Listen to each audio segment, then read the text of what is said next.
practice.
Ladies and gentlemen, hello, good afternoon. Welcome to St Mary's for our... Hang on a minute, I'm not there yet. You what? Come back. It's just rude, isn't it? No, that's all right, there was some feedback.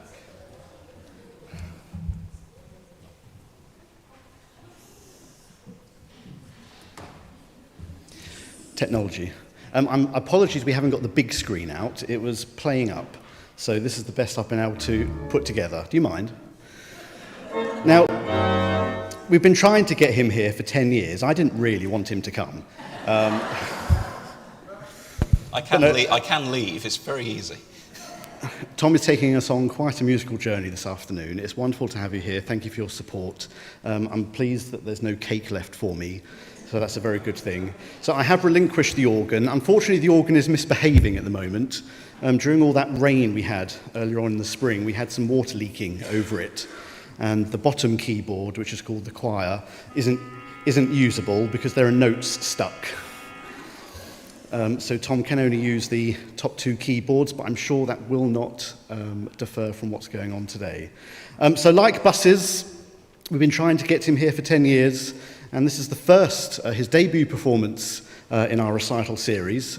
I will very quickly plug a date for your diary, which is Friday the 15th of November. We're going to have his lordship back, and we're going to have a silent film night. The film is going to be The Hunchback of Notre Dame, and Tom is going to give the accompaniment on the organ. Goodness knows what state the organ will be in come November, but we'll put something together. But that's certainly a first for us at St Mary's, and that will be a ticketed event in the evening, so it'll be hopefully nice and dark by November, so we can have the big screen. And hello, are you comfy? You can sit on a chair, you've not got to sit on the floor. But without any further ado, I think it's enough from me. Tom will introduce himself. He's got a radio mic, so we should all hear him. So please give a very warm welcome to today's recitalist, Tom Horton.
I'll talk to you in a minute, all right?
Does it work? Yes, it does. Hello, everyone. Well, that was the first row. We'll try that again. Hello, everyone. Is there anything good on? We've put this here so you can watch something while I'm playing. Is this on as well? It might be on. I'll use my thing. Anyway, lovely to see you all. Thank you for coming. Nice to sit inside on a lovely sunny day and hear some dusty old organist play an organ. No, some organist play you know what I mean. Anyway, I've picked a programme of music today which is not what you normally hear at an organ concert. I get up to all kinds of things in the music business, as you've probably no doubt read in the programme. Don't believe what you read, though. And when I play these traditional pipe organs, it's nice to veer away a little bit from the traditional repertoire and show the instrument off in different lights. So we started off there with Marche Militaire, which of course is a delightful duet for two pianos, obviously by Mr. Schubert, and that Schubert, and that goes very well on the organ. Bach's Sheep May Safely Graze, and of course then a perennial favourite of weddings, the arrival of the Queen of Sheba. Lovely to see you all, lovely to see so many familiar faces, and I'm still a little bit tired because I was in America the other week, so a little bit jet lag, and as Jason said, we have a slightly poorly organ, but we'll work around it. Now, who knows, it might make me play better. These things happen. But we'll play a nice bit of Bach next. This is one of his lovely chorales, and he uses the soft side of the organs. There's other pieces, so hope you're going to enjoy it. Not too much talking, and we'll hopefully be down the pub by 1:30. So there we are. Okay, thanks for coming. We'll see you in a bit. Thank you.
Oh, thank you very much. That's a little number written in the 1960s called The Prelude in Classic Style. And before that, a little number which in English is Have Mercy on My Soul, Lord God, which is one of Bach's lovely choral preludes. And I love the way that last note just hangs and all those beautiful chords that, of course, Bach was so masterful at, and brings it to a lovely conclusion. So I put in this next bit. This is something I like to do at my concerts, a little quick musical tour around what makes a pipe organ, because people see all these pipes at the front and they go, there's so many sounds that come out, and why do you have 3 keyboards, and what are you doing down here with your feet, Tom? And I always like just to spend a few minutes just showing off the organ. And so we've actually got a beautiful pipe organ here, which was made by Hill and Norman. They were a local organ builder actually up in Norwich, and their most famous instrument was Norwich Cathedral, which has just had a wonderful, massive overhaul. Lucky people.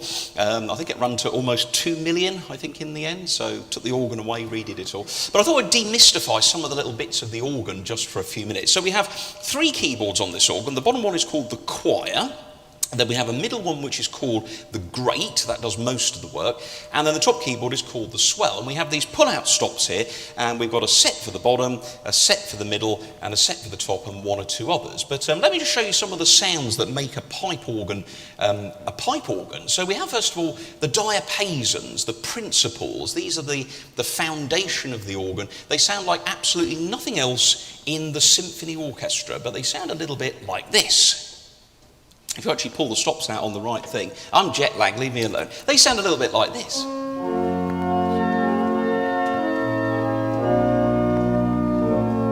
And these are the pipes you see at the front. We can play them at 1 octave,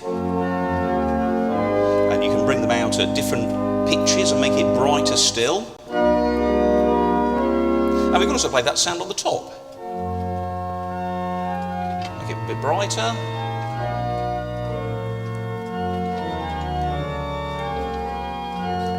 Now, all of those pipes are inside the organ, some are at the front, but the organ is basically unchanged for centuries, but it's basically a giant pressurised box, if you will, with whistles sitting on the boxes, and as I push the keys, little valves open and let this pressurised air run into the thing. We then got these gorgeous metal ranks. These are metal pipes, and these are strings, beautiful,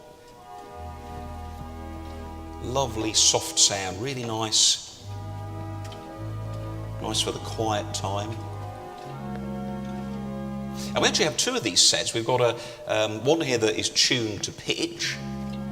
And then when I pull this one, this other set of pipes is exactly the same, but it's tuned slightly sharp, and you get this lovely, lovely rich sound.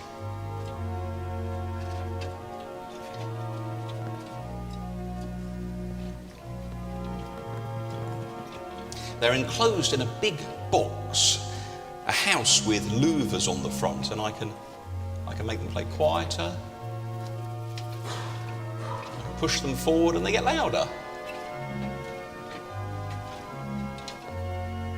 We also got the pedal keyboard. This is this thing that organists play with, and it's basically a big keyboard for the feet, and we can actually play the biggest pipes in the organ, which are actually 16 feet long, which is about 5 meters. As we go down the scale,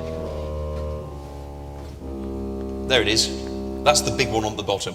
The reeds are probably the most interesting, certainly to a non-organ person. We've got some lovely reeds here at Hales. So these are pipes that try and imitate the actual instrument. So we do have a clarinet, which has sounded better in recent times. But we've got a wonderful oboe. And we've got a horn. And a rather grand trumpet, which is absolutely spectacular if you're playing for a wedding.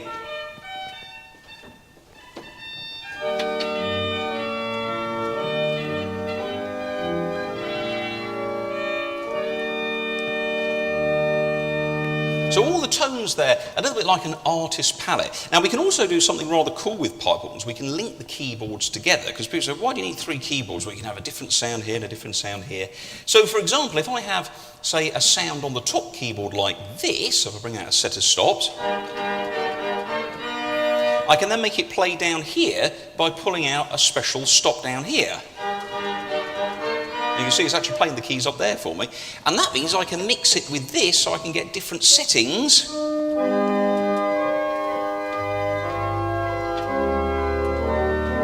And when I want to make this brighter, I pull out this stop.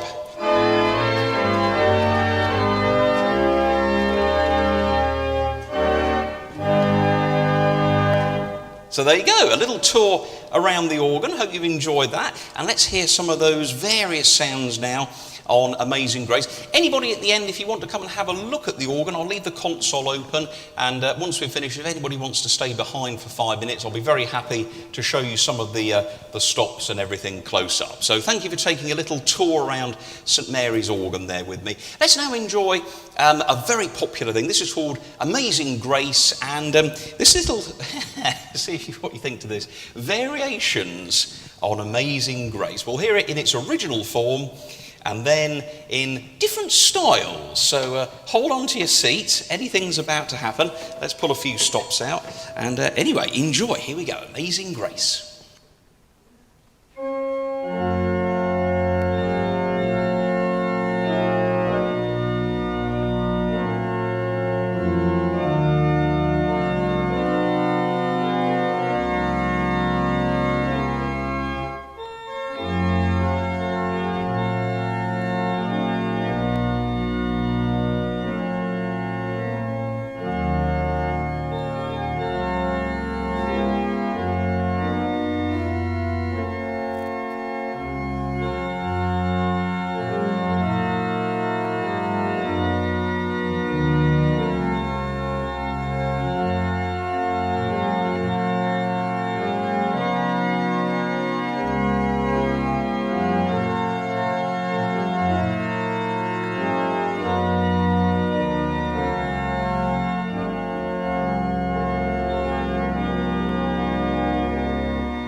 get confused with switches. There we are.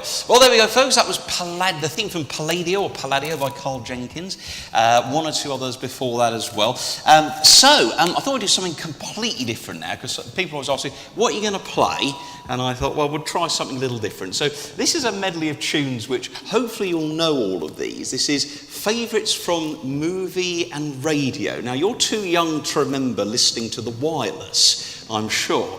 But it was a time when people used to listen to the radio with the lights off and the action would take place. And some of these shows are still going today, unfortunately, and one or two others as well. And of course, in the early days of television, it was always about the theme tune. You think we've had Coronation Street, EastEnders, and those tunes, those theme tunes. Do you know what I said to somebody the other day? I said, nobody writes a melody anymore. Do you agree with that? You hear this stuff on the radio, you think, you can't go down the road whistling it, whereas tunes from the old days, you can always remember the tunes. So this is the penultimate item. This is called, as I say, things from the TV and the radio. The hard thing about this was what to leave out, not what to put in. But there'll be a quiz at the end to see if you know them all. Don't be ashamed if you feel old enough to know them, because I know all of these. Anyway, so let's start off with this one. We'll use lots of different sounds here. I hope the organ's sounding okay. As Jason said, we've got organs and hot weather, unfortunately, don't go very well together.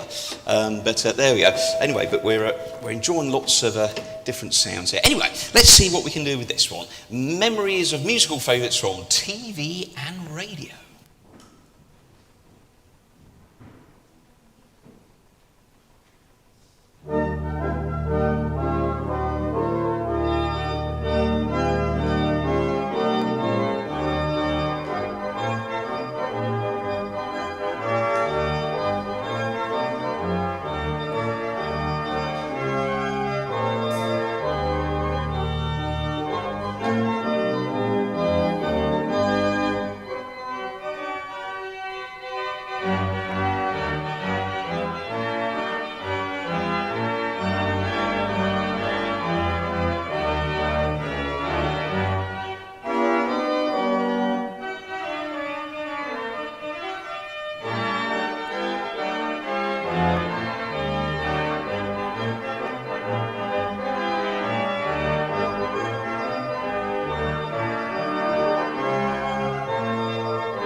Thank you very much. Do you recognise most of those? Yes. So we had, no, what? Didn't know the last one. You don't remember Dick Barton's Special Agent? The Devil's Gallop, yes. What else was there? The Archers, which is still going. They do a lot of breathing in the Archers, don't they? Have you noticed that? Hey, all right, lad. Sheep ain't eating grass again. My God! No, nobody talks like that. What was the? Do you know the second one? Da da da da da. Miss Marple, the Joan Hickson Miss Marple, yeah. Summer Wine. That's finished a few years ago, didn't it? And there was another one. Oh yeah, All Creatures Great and Small, which was lovely. But that's when they wrote TV things. The first 3 minutes of the thing was an actual thing. You sat there and went, wow, this is really great. They don't do it anymore. Anyway, we've come to the end. Yeah, don't sound too happy about it. Anyway, thank you very much for coming. It's been my pleasure to come here today and play for you. I think we've blown some dust out of the organ, but thank you to Sarah and Jason and the friends of St Mary's for asking me to come along. And we will be back in November doing our little silent film show. I have come here completely free of charge today. It's my pleasure to do that. But I do this for my living. So if any of you are in a generous mood and like me to help me to pay off my American Airlines bill, and you'd like a souvenir of the day, I have brought along my latest CD album, which has got some lovely music on. I've got it on a Wurlitzer organ, and there's music on there of Disney, George Gershwin, songs of the shows, things like that. And any of you who play organ or piano, I'm also proud to be a published composer, so I brought some of my music books along. So do come and have a chat, and if anybody wants to stay behind at the end, I'm more than happy to have a few folks around the console if you want to have a look at the stops and hear some of the sounds. So now we can finish this one of two ways. We can do something kind of boring and classical, or we can jazz it up a bit. So what would you like, boring or classical, or jazz it up a bit? Oh, okay. Hadn't planned on that. Anyway, well, this is a fun one. This is a serious bit of organ music. He says, pretty much everything I play on the organ is serious. And this is by a guy called John Bull. And it was written quite a few years ago now. And it was arranged by this guy called Richard Elsasser, I think his name is. Anyway, he found the score of John Bull, because John goes back centuries. Anyway, this is called the Rondo in G. So I'll say cheerio. That's interesting. Seems to be a thingamajig over here. Cheerio, take care of yourselves. Thanks so much for coming, and hopefully we will see you for another recital here very soon. But if I don't see you before, keep well, and I'll hopefully see you in November. But thanks for listening. Cheerio, take care. Bye-bye.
This is just a small token of our that's very gratitude, kind. Tom. Thank you, my pleasure. And thank you so much for the wonderfully varied programme, the amusing commentary, and the instructional piece about the niceties of the organ.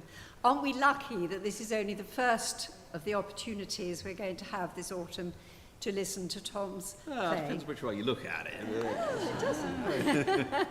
It's our good fortune. If you've enjoyed the concert, which I'm sure you have, please don't forget the jar at the back.